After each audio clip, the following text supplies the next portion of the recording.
Today, are Labour right to axe their big green promise? Should Rishi Sunak bring back Boris Johnson? And would you want a wacky funeral? With me, Jeremy Vine. Good morning, welcome to the show. I'm joined by journalist Yasmin Brown and Conservative peer Lord James Bethel. Thank you for coming in. Great panel for a Friday. Here's what's on today's show. First up, are Labour right to axe their green promise? They've confirmed they are ditching their huge pledge to spend £28 billion a year on environmental projects if they win the election. It's a major U-turn for Labour. Do you think it's a mistake or just good business for them?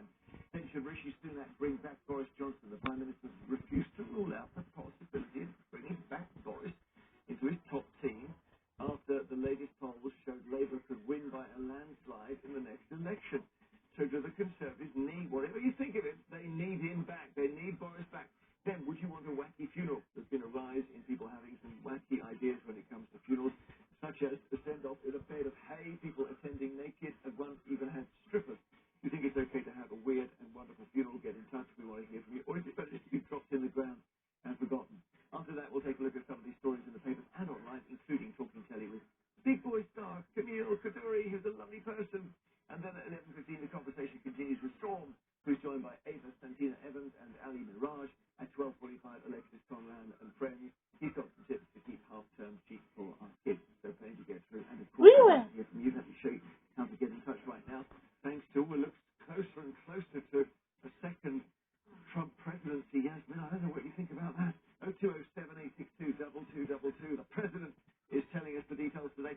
Or the ex-president, maybe again, 16 people have analyzed. In his hair, we can see a mobile phone spinning. They may be zero if you call us from a mobile, so just be aware of that. Don't forget social media. There's Trump Bigly, Facebook, Instagram, TikTok, the sewer, and Threads over here, which is always very quiet. You don't want to meet anyone, that's a good way to do it.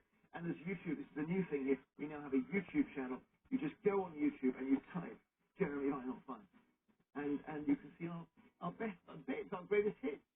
And the guests all coming in wanting to be part of the greatest hits, aren't you? Yeah, well, I'm sure you will get. There's probably lots of examples of you on there. Oh, my goodness. Well, we must go to America, mustn't we, first? Because this weird situation where President Biden, this is the headline too. So basically, there's been an investigation. He's had some classified documents in his possession that he shouldn't have. And the inquiry into it decided not to charge him, partly because he seems not to be able to remember very much, including the suggestion that he may not know he was vice president. Is that what they said? Well, that he couldn't remember the years, and then there was some question about whether he was aware of it. I'm going to be honest.